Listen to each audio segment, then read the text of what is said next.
नमस्कार। मैं वीके शास्त्री अपने चैनल के माध्यम से आप सभी दर्शकों का बहुत बहुत स्वागत करता हूं।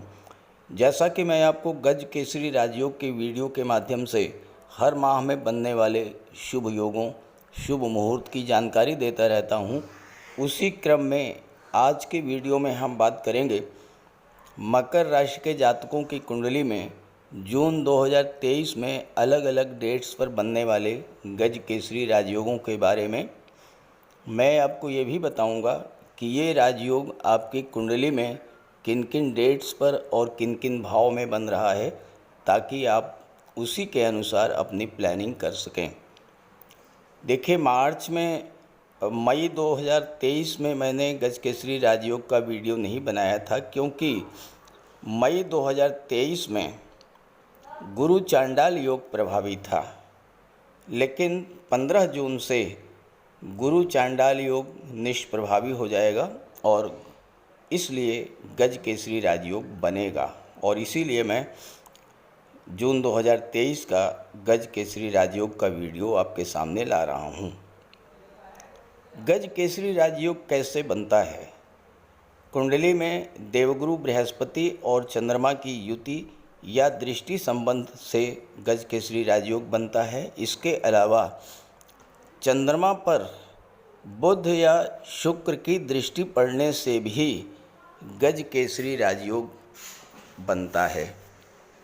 ये राजयोग इतना श्रेष्ठ राजयोग होता है कि इस राजयोग के दौरान किसी भी शुभ कार्य की शुरुआत की जाए, जैसे कि आपको कोई प्रॉपर्टी खरीदनी हो, शेयर या गोल्ड में निवेश करना हो, मकान बनवाना हो, वाहन खरीदना हो, किसी जॉब के लिए अप्लाई करना हो, किसी सरकारी योजना से लाभ लेना हो, कोई गवर्नमेंट कॉन्ट्रैक्ट लेना हो, किसी गवर्नमेंट प्रोजेक्ट से जुड़ना हो, शादी ब्याह के रिश्ते तय करने हो, विदेश जाना हो, नए व्यापार व्यवसाय की शुरुआत करनी हो, यात्रा देशाटन पर जाना हो, कोई धार्मिक या मांगलिक आयोजन करना हो, या इस तरह का कोई भी अन्य शुभ कार्य करना हो, अगर आप इस राजयोग के दौरान उस कार्य की शुरुआत करते हैं तो उसमें सफलता और लाभ के प्रबल योग बनते हैं। इसी उद्देश्य से ये वीडियो अपलोड कर रहा हूँ, ताकि आपको शुभ समय की, शुभ मुहूर्त की जानकारी हो सके और आप शुभ समय पर अपने कार्यों की शुरुआत करें और उसका पूरा लाभ ले सकें। ये विश्लेषण आपकी चंद्र राशि के आधार पर किया जा रहा है, और वीडियो के अंत में मैं आपको देवगुरु बृहस्पति के उपाय भी बताऊंगा। लेकिन वीडियो शुरू करने से पहले मैं आपको ये ज़रूर बताऊंगा कि मई 2023 के गज केसरी राजयोग का वीडियो क्यों नहीं अपलोड किया गया, क्यों नहीं प्रभावी था गज केसरी राजयोग। देखिए, मैं 15 जून की कुंडली के आधार पर ग्रहों का अंश बल आपको दिखाने जा रहा हूँ। यहाँ आप देखिए कि 15 जून को ग्रहों का अंश बल कितना था। देवगुरु बृहस्पति 12 डिग्री, बुध 12 डिग्री, शुक्र 14 डिग्री, शनि 13 डिग्री। 15 जून 2023 की डेट वो डेट है जिस डेट को देवगुरु बृहस्पति युवा अवस्था में प्रवेश करेंगे, और जब कोई भी ग्रह 12 डिग्री से 18 डिग्री के बीच अंशबल होता है तो वह अपना पूरा फल देने में सक्षम होता है। और राहु 7 डिग्री पर हैं। अब राहु चूँकि वक्री अवस्था में चलते हैं, 7 डिग्री का मतलब यह है कि राहु इस समय वृद्धावस्था में गोचर कर रहे हैं और धीरे धीरे मृत अवस्था की ओर प्रवेश करेंगे। तो राहु का अंशबल कम होता जाएगा, गुरु का अंशबल बढ़ता जाएगा 15 जून के बाद। तो गुरु चांडाल योग निष्प्रभावी हो जाएगा और गज केसरी राजयोग का पूरा लाभ आपको मिलता रहेगा।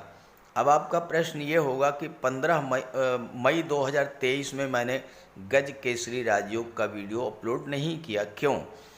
क्योंकि गुरु अंश बल से कमज़ोर थे, 12 डिग्री से कम थे। राहु का अंश बल अधिक था, राहु मजबूत स्थिति में थे। जब गुरु का अंश बल कम था, राहु मजबूत स्थिति में थे, तो गुरु चांडाल योग पूरी तरह से प्रभावी था और उस स्थिति में गज केसरी राजयोग नहीं बनता। लेकिन अब चूंकि राहु कमज़ोर हो चुके हैं, गुरु मजबूत हो चुके हैं, तो 15 जून के बाद बहुत ही मजबूत, शुभ और प्रभावी गज केसरी राजयोग आपकी कुंडली में बनेगा। और बुध भी मजबूत स्थिति में है, बुध के द्वारा अगर बनता है तो वो भी अत्यंत शुभ होगा। और शुक्र भी अत्यंत मजबूत हैं, 12 से 18 के बीच में है, 14 डिग्री अंश बल है, तो शुक्र के द्वारा भी जो गज केसरी राजयोग बनेगा वो बहुत ही मजबूत और शुभ फल देने वाला होगा। अब बात करते हैं अलग अलग राशियों की कुंडली में बनने वाले राजयोगों के बारे में। तो ये है मकर राशि के जातकों की कुंडली। देवगुरु बृहस्पति का गोचर कुंडली के चतुर्थ भाव में है और शुक्र का गोचर सप्तम भाव में। जैसा मैंने आपको शुरू में बताया है कि ये राजयोग शुक्र के द्वारा भी बनाया जाता है और जून का जो पहला गज केसरी राजयोग है वो शुक्र के द्वारा ही बनेगा और डेट है उसकी 6 जून 2023 को प्रातः 4:40 से लेकर के और 9 जून को 6:02 तक ये गज केसरी राजयोग आपकी कुंडली में बनेगा। चंद्रमा का गोचर मकर राशि में होगा और चंद्रमा आपके लग्न भाव में गोचर करेंगे। शुक्र की दृष्टि चंद्रमा पर पड़ेगी और गज केसरी राजयोग का निर्माण हो गया। चंद्रमा आपकी कुंडली के लग्न भाव में 6 जून 4:40 से 9 जून 6:02 तक गोचर करेंगे और ये बहुत ही महत्वपूर्ण समय होगा आपके लिए, क्योंकि शुक्र का गोचर सप्तम भाव में है। शुक्र और चंद्रमा का समसप्तक दृष्टि संबंध बन रहा है। सप्तम भाव बहुत ही महत्वपूर्ण भाव है आपकी कुंडली का, क्योंकि सप्तम भाव से वैवाहिक जीवन, पार्टनरशिप, आपकी समृद्धि, prosperity, social image, legal contracts, व्यापारिक अनुबंध का और रिलेशनशिप्स का विचार किया जाता है। विपरीत लिंगी के प्रति आकर्षण को शो करता है सप्तम भाव, आपकी डेली इनकम को शो करता है। और यहाँ पर शुक्र पंचम के स्वामी होकर के और दशम के स्वामी होकर के सप्तम भाव में गोचर कर रहे हैं, तो ये समय 3 दिन आपके लिए बहुत ही महत्वपूर्ण होगा। शुक्र पंचम के स्वामी हैं तो आपके लव रिलेशंस को स्ट्रॉन्ग करेंगे और सप्तम में गोचर कर रहे हैं तो उत्तम कोटि का विवाह का योग बनेगा या उत्तम जीवन साथी प्राप्त करने का भी योग बनेगा। विवाह के बाद धन प्राप्ति या भाग्योन्नति का भी योग बनेगा इस गज केसरी राजयोग के बनने पर, क्योंकि शुक्र जो हैं धन के कारक होते हैं और सप्तम भाव आपके जीवन साथी का होता है, तो जीवन साथी के माध्यम से आपको धन के प्राप्ति का योग बनेगा। आपकी डेली इनकम में भी वृद्धि होगी। व्यावसायिक सफलता और ख़ास करके पार्टनरशिप में व्यापार शुरू करना चाहते हैं तो 6 जून से 9 जून का समय बहुत ही महत्वपूर्ण है आपके लिए।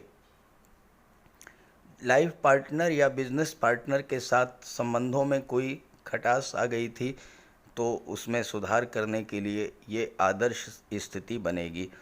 शुक्र दशम के भी स्वामी हैं और कार्यस्थल पर भी कार्य करने का बहुत ही अच्छा माहौल मिलेगा, क्योंकि शुक्र के प्रभाव से आप अत्यंत शांत, सौम्य और मधुरभाषी होंगे। व्यवहार आपका अत्यंत मिलनसार होगा। बॉस या सहयोगियों के साथ किसी तरह का कोई संबंध खराब हुआ था तो उसको सुधारने का ये बहुत ही अच्छा समय रहेगा। एक दूसरे की भावनाओं को समझने का आप प्रयास करेंगे, क्योंकि शुक्र आकर्षण को बढ़ाते हैं मेल और फीमेल के बीच का। तो जब आप एक दूसरे की भावनाओं को समझेंगे, एक दूसरे की भावनाओं का सम्मान करेंगे, तो किसी तरह की कोई समस्या दाम्पत्य जीवन में थी, वो समस्या सुधर जाएगी। और चूँकि चंद्रमा का गोचर आपके लग्न भाव में है, तो लग्न भाव से आपका व्यक्तित्व, तो आपका स्वास्थ्य देखा जाता है, तो आपके स्वास्थ्य में भी सुधार देखने को मिलेगा। आपका मन शांत रहेगा और किसी तरह की कोई चिंता थी तो वह दूर होगी। इसके बाद अगला जो गज केसरी राजयोग है वह देवगुरु बृहस्पति के द्वारा बनेगा। सभी 9 ग्रह में सबसे फास्ट मूविंग जो प्लेनेट है वो चंद्रमा है, और पूरे 28 दिन में चंद्रमा सभी 12 राशियों का भ्रमण कर लेते हैं। तो चंद्रमा राशि परिवर्तन करेंगे 9 जून को, और इसके बाद निरंतर राशि परिवर्तन करते हुए 13 जून को चंद्रमा मेष राशि में गोचर करेंगे, और गुरु और चंद्रमा की युति बनेगी कुंडली के चतुर्थ भाव में। और इसका जो समय है ये है 13 जून को 1:32 पर, 1:32 PM। 13 जून 1:32 PM से और 15 जून 8:23 8:23 PM तक ये गज केसरी राजयोग आपकी कुंडली के चतुर्थ भाव में प्रभावी होगा। कुंडली का चतुर्थ भाव जो होता है इसको सुख भाव कहा जाता है, और चतुर्थ भाव से माता, मातृभूमि, भौतिक सुख सुविधाओं, मानसिक शांति, वाहन, प्रॉपर्टी, पारिवारिक जीवन, रिश्तेदार, घर, मन की खुशी, जमीन और पैतृक संपत्ति, इन सब का विचार किया जाता है। और चौथे भाव का स्वामी कालपुरुष कुंडली में चंद्रमा ही होता है, और चंद्रमा और गुरु जब एक साथ होंगे तो प्रबल गज केसरी राजयोग बनेगा। चौथा भाव राज सिंहासन और मंत्रिमंडल को भी शो करता है। तो इस समय आपका लगाव माता और मातृभूमि से बढ़ेगा। भौतिक सुख सुविधाओं को बढ़ाने की दृष्टि से ये समय अच्छा रहेगा। आप कोई प्रॉपर्टी, कोई वाहन अगर ख़रीदना चाहते थे तो आप इस समय खरीद सकते हैं, अत्यंत शुभ मुहूर्त है। आपका पारिवारिक जीवन अत्यंत सुखमय रहेगा, साथ ही साथ रिश्तेदारों से, मित्रों से भी आपके संबंध बहुत अच्छे रहेंगे। माता का स्वास्थ्य भी अच्छा रहेगा। माता के साथ संबंध अगर किसी तरह से ख़राब भी हो रहे थे तो उनमें भी सुधार होगा। और सबसे बड़ी बात है कि आपको मानसिक शांति की प्राप्ति होगी। देखिए, जीवन में आपके पास कितना भी पैसा है, कितनी भी धन संपत्ति है, लेकिन अगर मन आपका अशांत है तो वो सब बेकार है। तो गज केसरी राजयोग बनने से आपका मन शांत रहेगा। पैतृक संपत्ति को लेकर कोई विवाद था वो समाप्त होगा। घर परिवार में खुशियां बढ़ेंगी। कोई धार्मिक या मांगलिक आयोजन भी आपके घर में हो सकता है, और घर परिवार का माहौल अच्छा रहने से आपका मन प्रसन्न होगा। गुरु 12वें भाव के स्वामी हैं। आपके विदेश जाने की इच्छा थी वो भी पूरी होगी। भौतिक सुख सुविधाओं को बढ़ाने वाले साधन आप क्रय करेंगे। और चौथा भाव चूँकि राज सिंहासन का होता है, अगर आप राजनीति के क्षेत्र में हैं तो उच्च पद का प्राप्ति भी आपको होगी। और गुरु और चंद्रमा की दृष्टि कुंडली के 10वें भाव पर पड़ेगी, जहाँ से आपके कार्य क्षेत्र का विचार किया जाता है। तो कार्यस्थल पर भी इस समय कार्य करने का अच्छा माहौल मिलेगा। कोई शुभ समाचार आपको मिल सकता है। पद, प्रतिष्ठा, प्रमोशन का लाभ मिल सकता है, और आपके पिता को भी उनके कार्य क्षेत्र में लाभ का योग बनेगा, और उनका भी स्वास्थ्य अच्छा रहेगा। अब अगली डेट के बारे में बात करते हैं। 22 जून को चंद्रमा का गोचर सिंह राशि में होगा, और कुंडली के 8वें भाव में चंद्रमा का गोचर होगा। डेट और टाइम नोट कर लें। 22 जून को 4:18 प्रातः 4:18 AM से लेकर के और 25 जून 4:52 PM चंद्रमा का गोचर आपकी कुंडली के अष्टम भाव में सिंह राशि में होगा। गुरु की पंचम दृष्टि चंद्रमा पर पड़ेगी। अब अष्टम भाव में गज केसरी राजयोग उतना अधिक प्रभावी तो नहीं होता है, लेकिन अष्टम भाव का संबंध गुरु और चंद्रमा से बनने पर उसका प्रभाव तो पड़ेगा। अष्टम भाव क्या होता है? दुखों का, पीड़ाओं का, कष्टों का, आकस्मिक घटनाओं का, क्रॉनिक डिजीज़ का, लंबी बीमारी का। और यहाँ पर गुरु और चंद्रमा का संबंध बनने का सबसे बड़ा प्रभाव ये होगा कि आपको अपनी उन परेशानियों से जो लंबे समय से आपको परेशान कर रही थी, उनसे बाहर निकलने के लिए दैवी सपोर्ट मिल जाएगा। गुरु के प्रभाव से ईश्वरी कृपा आप पर बरसेगी। कहीं न कहीं से ऐसी मदद आपको मिल जाएगी जिससे कि आप अपनी समस्या से बाहर आ जाएंगे। अष्टम भाव ससुराल पक्ष को भी शो करता है और हो सकता है कि इस वक्त आपको ससुराल पक्ष से कोई बहुत बड़ी मदद मिल जाए। चूँकि शुक्र सप्तम में गोचर कर रहे हैं तो विवाह का योग तो बनेगा ही, और हो सकता है कि विवाह के बाद आपको धन का भी लाभ मिले, आपकी समस्याएं भी दूर हों और आपकी भाग्योन्नति भी होगा। अष्टम भाव इनहेरिटेंस को शो करता है, तो पैतृक संपत्ति संबंधी कोई विवाद था वो सुलझ सकता है। आपको वसीयत या विरासत से धन प्राप्त हो सकता है। अष्टम भाव डीप रिसर्च को शो करता है, गहराई से सोचने का होता है। आप धन संबंधी, कैरियर संबंधी, रिश्ते नातों या स्वास्थ्य संबंधी कोई समस्या थी तो अब आप उस समस्या पर गहन मंथन करके, और ख़ास करके कार्यक्षेत्र में कोई समस्या थी तो उस पर गहराई से विचार करेंगे और उससे बाहर निकलने का मार्ग तलाश कर लेंगे। अष्टम भाव परिवर्तन का भी होता है। अगर आप अपने जॉब में किसी तरह का कोई परिवर्तन करना चाहते थे तो 22 जून से 25 जून का जो समय है ये परिवर्तन के लिए भी अत्यंत शुभ है। और साथ ही साथ आप अष्टम भाव की चीज़ों से जुड़ कर के भी कोई कार्य शुरू कर सकते हैं, जैसे कि आप इंश्योरेंस के क्षेत्र में जा सकते हैं, शेयर मार्केट के क्षेत्र में जा सकते हैं, शेयर ब्रोकर या कमीशन एजेंट के रूप में काम शुरू कर सकते हैं, या फिर रियल एस्टेट या प्रॉपर्टी डीलिंग का कार्य शुरू कर सकते हैं। अब बात करते हैं अगली डेट के बारे में। 27 जून को चंद्रमा का गोचर तुला राशि में होगा। चंद्रमा कुंडली के दशम भाव में गोचर करेंगे। गुरु की दृष्टि चंद्रमा पर पड़ेगी और गज केसरी राजयोग बन गया। अब आप डेट और टाइम नोट कर लें। 27 जून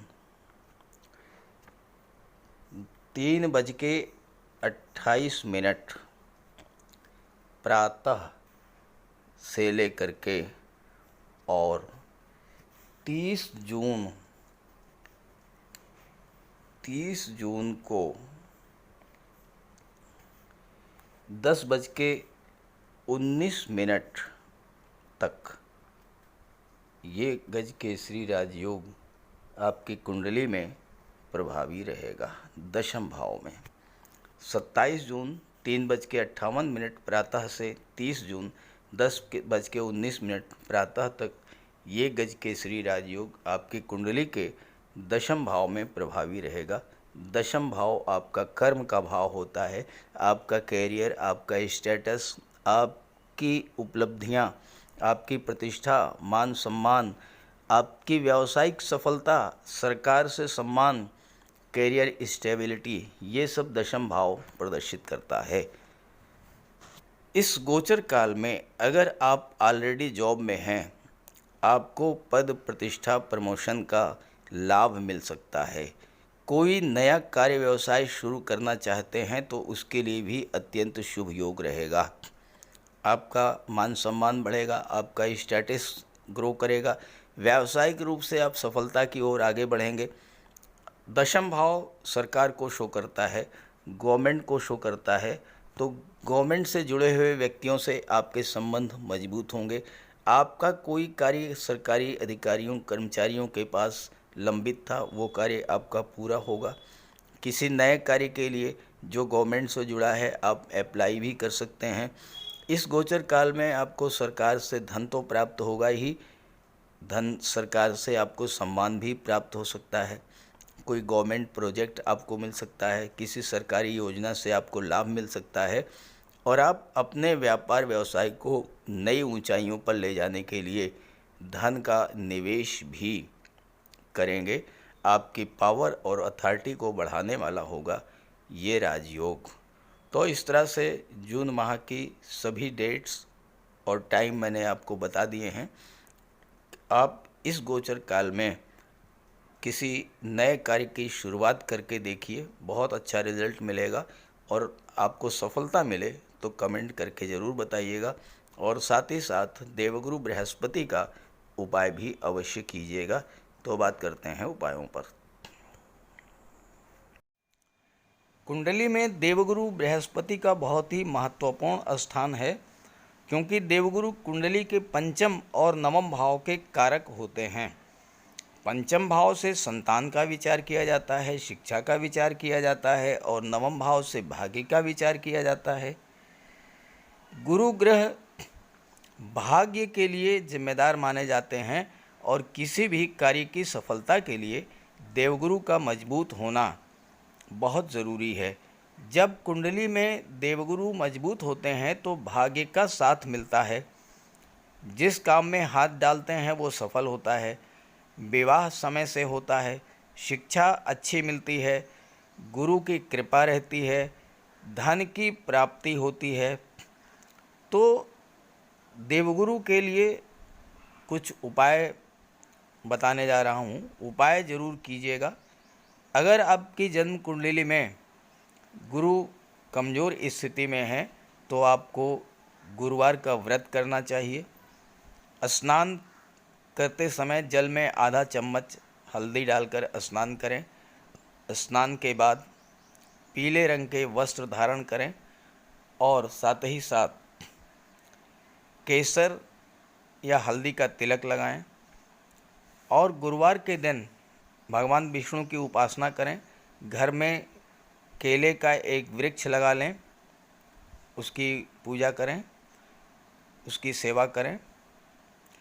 भोजन में चने के बेसन, चीनी और घी से बने लड्डू का सेवन करें, और अपनी क्षमता के अनुसार पीले वस्त्र, हल्दी, शहद, धार्मिक पुस्तकें, इन सब का दान कर सकते हैं। अगर गुरु ग्रह कमज़ोर है तो पुखराज धारण करें, लेकिन इसके लिए किसी योग्य ज्योतिषी की सलाह ले लें। माता पिता, गुरु और बुज़ुर्गों का सम्मान करें, उनकी देखभाल करें और उनका आशीर्वाद प्राप्त करें। साफ सफाई रखें, गुरु की सेवा करें, और दही और चावल गरीबों को खिलाएं। किसी गरीब को, किसी दिव्यांग व्यक्ति को भोजन कराएं। किसी वृद्धाश्रम में जाकर के वृद्धों के साथ कुछ समय बिताएं, उनकी समस्याओं को जानें समझें। कोई ज़रूरी नहीं है कि आप धन से ही सहायता करें, तन और मन से भी आप मदद कर सकते हैं दूसरों की, और ऐसा करने से देवगुरु अत्यंत प्रसन्न होते हैं। और जब देवगुरु बलवान होंगे तो आपको पूरा लाभ मिलेंगे। तो ये उपाय करके देखिएगा, लाभ होगा। कमेंट करके बताइएगा ताकि आपके साथियों को भी इसका लाभ मिल सके। नमस्कार।